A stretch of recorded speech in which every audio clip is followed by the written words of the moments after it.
Hello everybody, it's GhostCritic and he's in his Christmas grotto.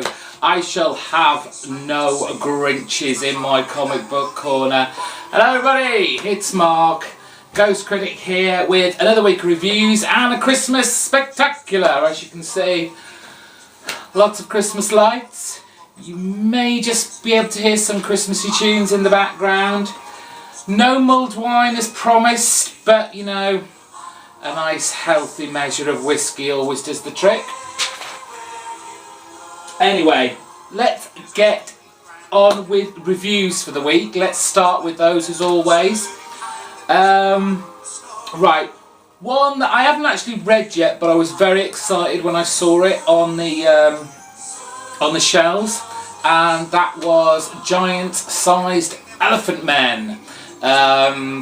People who have been watching my videos for a while, quite a while ago I mentioned a trade that I liked called Elephant Men. I've only got the first one. There has been about 3 or 4 more, but I was very excited to see this. I thought, hey, it is a bit pricey. For you Americans it's $5.99, but there is an advert to be seen in here. It's all full colour, nice glossy paper, and I think this is going to be worth every penny, so look out for that. Okay, let's go on to the stuff that I've actually read and I can talk about. This is one's been out for a while. It's on Dark Horse Comics, but you know, again, I was feeling a bit flush at the comic book store, so I thought I'd pick it up. It is number 1 of The Cat and the Skull, Cull. There we go. It's barbarians, it's serpent men, it's scantily clad princesses, it's blood, it's guts, it has a talking cat that foresees the future. It was really fun. Not hugely impressed by the art. It wasn't bad by any means, but just not my particular taste. But I enjoyed the story a lot. And if you like the kind of sword and sorcery, barbarian-esque type stories, then this is definitely going to be up your street. We've got issue 4 of season 9 on Dark Horse again from Buffy the Vampire Slayer. This is part 4 and the final one of Free Fall. And I do like Buffy. I do. I love this comic. I just felt this last episode, didn't have as much, what's the word? The bad guy, the supposed bad guy, wasn't as threatening or as dangerous as he could possibly have been. Yeah, there's a big fight, there's a big smackdown between him and Buffy, but not even right towards the end did you ever feel like Buffy was really, really in danger. So, it was good. Buffy, I'll always be picking it up. That was Buffy. From DC, number 4, Green Lantern. And I don't think I'm going to be spoiling this for anybody and saying, from the cliffhanger from the last issue, Hal Jordan ain't dead. No. But it did raise a very interesting point. The Lantern expected Sinestro to be in the Lantern, and the Lantern was going to send him somewhere that hasn't really been spoken of for quite some time, and I'm interested to see where that goes. A lot of dialogue and storyline in this, a lot of throwing people in prison, and there's a kind of twist at the end where, you know, Hal Jordan seems to have this great idea, and it obviously involves Sinestro and his more adept use of the ring in creating more rings, and his idea, while pretty good, kind of goes wrong and backfires, especially on Sinestro. It was still an enjoyable read, well worth picking up still. I enjoyed it. It was what it was. Issue 32 of The Unwritten. and we've got Tommy on death's door almost, and we get to hear more about the kind of the magic, the power behind all the books, all the words, more from the sinister cabal, and it is really revving up, building up into a big climax between the cabal and Tommy. And it is all about kind of belief in characters and that belief bringing them to life. It's very Fable-esque in that essence. It has been touched on many times in Bill Willingham's book. The characters really only survive and have so much power because their stories are continually read and read and read, and so that power of the storytelling makes the characters in Fable stronger. And it's kind of the same kind of thing here, in that the readers of Tommy and all his books, the Harry Potter-esque books, and the faith they have in the character and the love for the character, you know, helps Tommy and his power and his magic build up. But that also has a negative side, and we see how that transpires in this issue.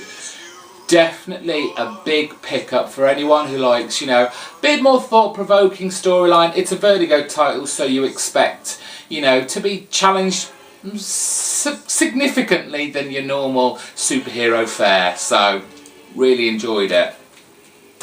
This one has been out for ages, but fortunately he had a copy just at the side and it was $1, so whatever that turned out to be for me. It is Peanuts. It's kind of like a special preview issue, and I had so much fun reading this. It's classic Peanuts cartoons with a few extra new ones in, and a preview of I think it looks like it's going to be like a graphic novel of a new Peanuts Charlie Brown story. It's just a fun. It was so quick to read, but so enjoyable and just entertainingly fun. Definitely, if you see a copy of these, pick it up. It's $1. What's $1? Again from DC, it's number 4 of Batman and Robin. And you know what? This is starting to grow on me. I really didn't like the whole, you know, Batman and Robin, making Robin this absolute annoying person again without any kind of redeeming qualities. But here, you kind of feel a little bit sympathetic for him. You know, take away the costume of Batman and Robin and you have a story of any father and teenage son. The rebellious teenage son who feels like he has an overpowering father who doesn't let him do anything, who keeps things from him, and generally treats him like a kid when he feels like an adult. Does that remind anybody of any time in their lives? But you almost feel sympathy for Robin and Damian, you really do. He does care for his father, he does care for Bruce Wayne, and you know, obviously Alfred the Butler, who sees it all without, you know, Batman's kind of narrow view of everything. He sees more than Batman Bruce Wayne does, and he knows that Damian really cares for his father.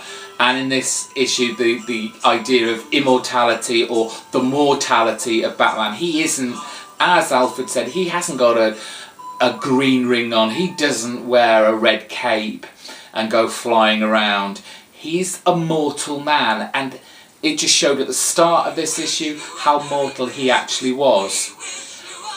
The only thing I really have a bit about is the character of Nobody. It kicks off with him and I was kind of like, oh, it's the same old treading storyline, you know, that Batman won't take that extra step in getting rid of his villains, i.e. killing them. Nobody will draw that line, the character Nobody, and he knows that Robin has it inside of him to take that step as well, and that's why he's now fixating on Robin and trying to drag him away from Batman Bruce Wayne. Actually really enjoyed this. Go pick it up. From Marvel, we have Ultimate Comics X-Men number 4. People new to this are going to have a hard time.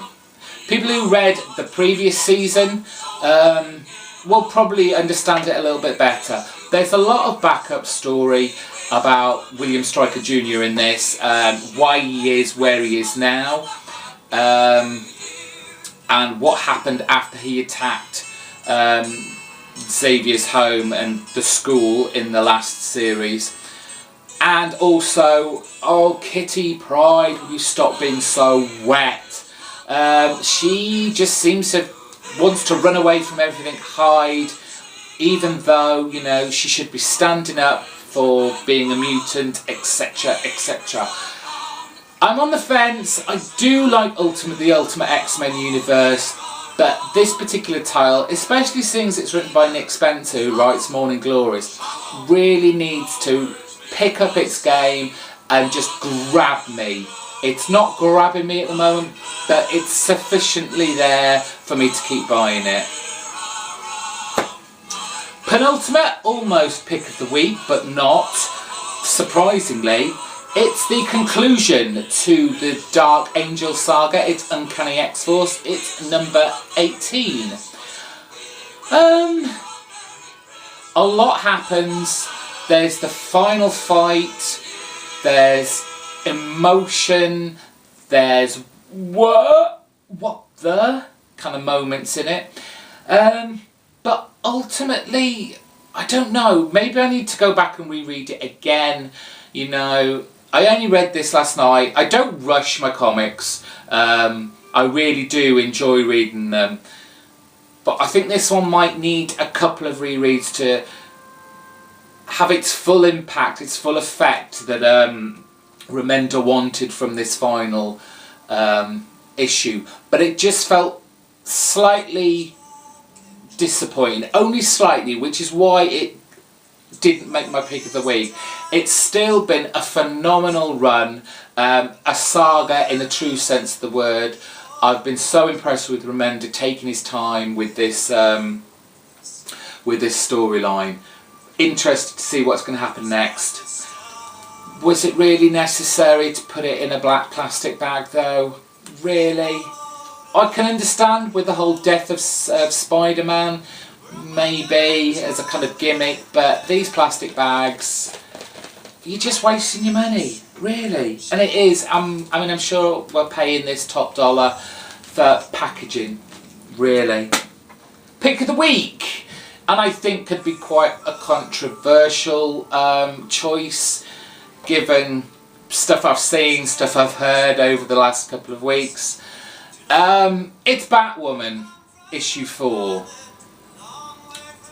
This is a phenomenal title. It really is. Let's leave the artwork aside and we'll talk about the story. Flamebird has gone off on her own to fight whoever she can basically find, to be honest. And it doesn't go well. Oh, it doesn't go well on many levels. She basically gets the crap kicked out of her. And also, through her delirium, maybe a little secret might have popped out accidentally and left someone, our main character, in a future sticky situation. It is an enthralling read, it really is. Enjoyed every page of this. Let's come to the artwork. And I think we all know where we're going here. It's an interesting setup, and it's one that's been used time and time again, but the artwork really pushes it that little step more. And it's the whole sex and violence, love and war, you know, those opposites coming together on one page. This is basically what happens in the first 4, 5, 6 pages. We have the colour, bright colour, the action-packed, fight with Flamebird and everyone she can find to try and kick the crap out, and then the blood and the violence of her fight and her maybe demise. Interspersed with that, we have a love scene. It's a love scene between two women. It's done in black and white. It's done as a sketch. It's very detailed, very penciled lines, and the contrast between the two is jarring.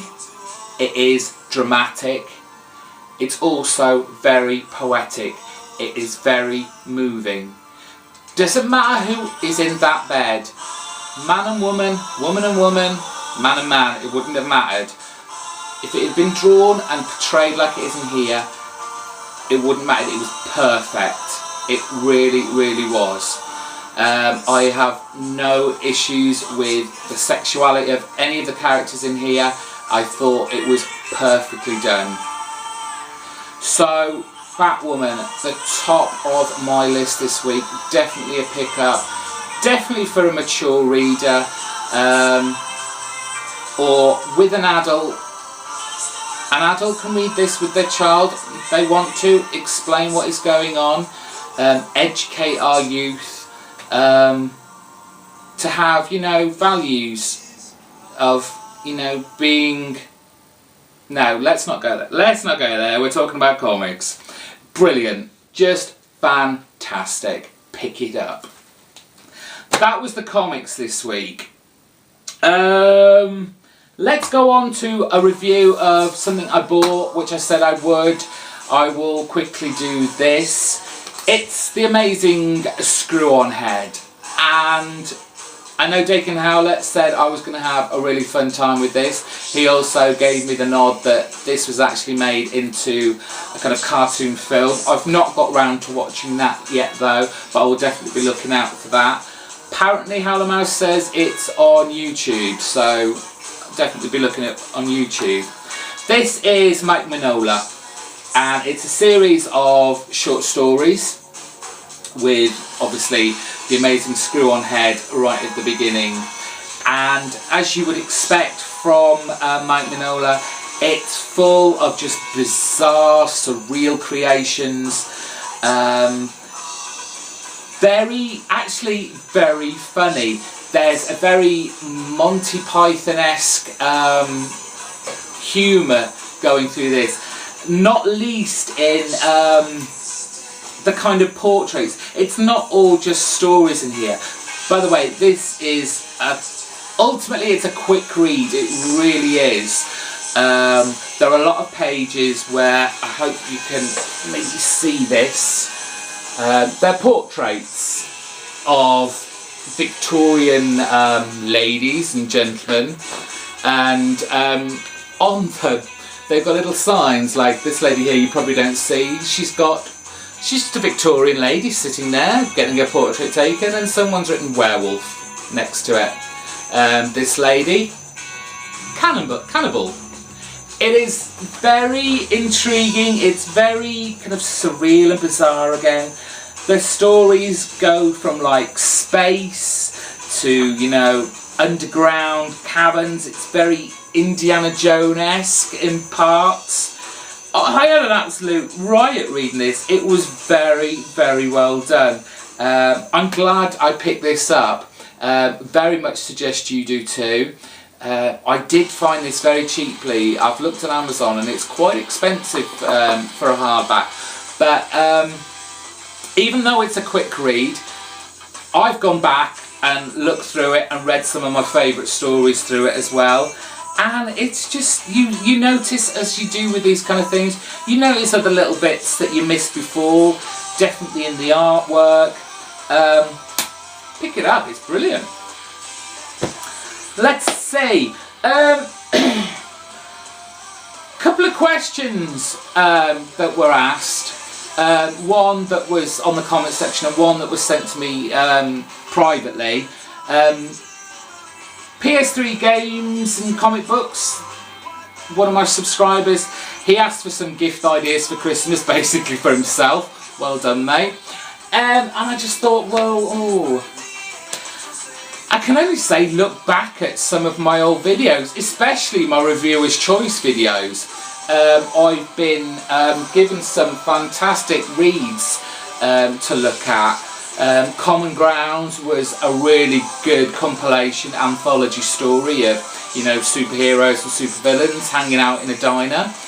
Last month from Dakin Howler, you know, there was, you've already got it, PS3 Games Comics books, but you know, for anyone else, The Umbrella Academy was brilliant. I would definitely suggest, if you aren't already, anything in the Lock and Key trade. If you're not picking this up, I don't talk about this nowhere near enough, I really don't. Probably because I only pick it up in trade, but it's a fantastic series, and you'll definitely be seeing me talking about this in upcoming videos. Grant Morrison's kind of semi-autobiographical history of comics, Super Gods, is a brilliant read. I am devouring that from page to page.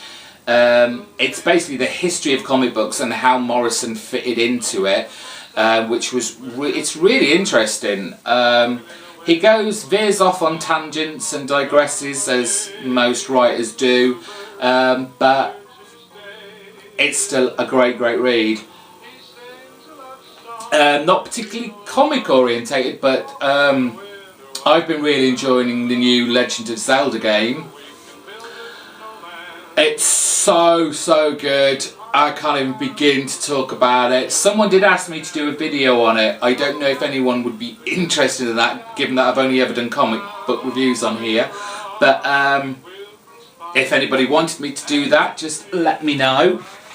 And if any of you guys have got any ideas for gifts, let PS3 Games and Comic Books know what you are hoping for Christmas, and is well worth a buy that you can pick up with all his Christmas money he reckons he's gonna get. I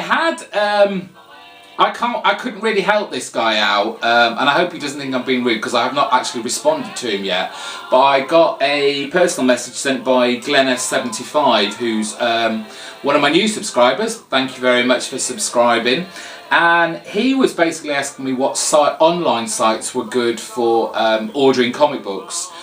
Fortunately, I'm only 5-10 minutes away from a comic book shop, so I've never had or felt the need to go and get my comics online. Unfortunately, I don't know whether he's American or if he's from the UK. This new YouTube channel page doesn't show where people are from anymore, if you've changed over to the new one. So basically, if you're from the US, where do you get your online comics from? If you're from the UK, probably the best guy to speak to is Comic Noob. I know he gets a lot of his comics online, and so he's probably a really good guy to ask. Or if you're watching, Comic Noob, leave a comment in the box for Glenna. I'm sure he'll appreciate it. That's pretty much it, and we're getting on a bit. I hope you're still with me, guys, because it's a Christmas. What else is there to do? I will have a best and worst of 2011 comic books video coming up very soon. There'll definitely be at least one long box history video. We're up to the letter N. Maybe you'll get O and P if I have the time. And I have noticed lately a trend that's been happening, and this is all due to Howler Mouse, Tim, where we've all been talking about the community, the YouTube comic book community, and what it's meant to them. I think I'll do one. Tim Howler Mouse, I think he said everything I would have said anyway, but probably so much better. But I've got a few thoughts on it, and I might do a video for that as well. So I guess that all really leaves me to say is Merry Christmas, everybody! And whoever you're with over Christmas, whether you're with family, whether you're with friends, your boyfriends, your girlfriends, even if you're on your own, and believe me, I've had a couple of those years. Enjoy yourself, have a really great holiday, and I will see you with probably new reviews in the new year. I don't think I'll have a review show next week, sorry. I will try and do my best, it just depends how busy I am. With that, again, I wish you a Merry Christmas, enjoy, I will see you soon. Bye bye.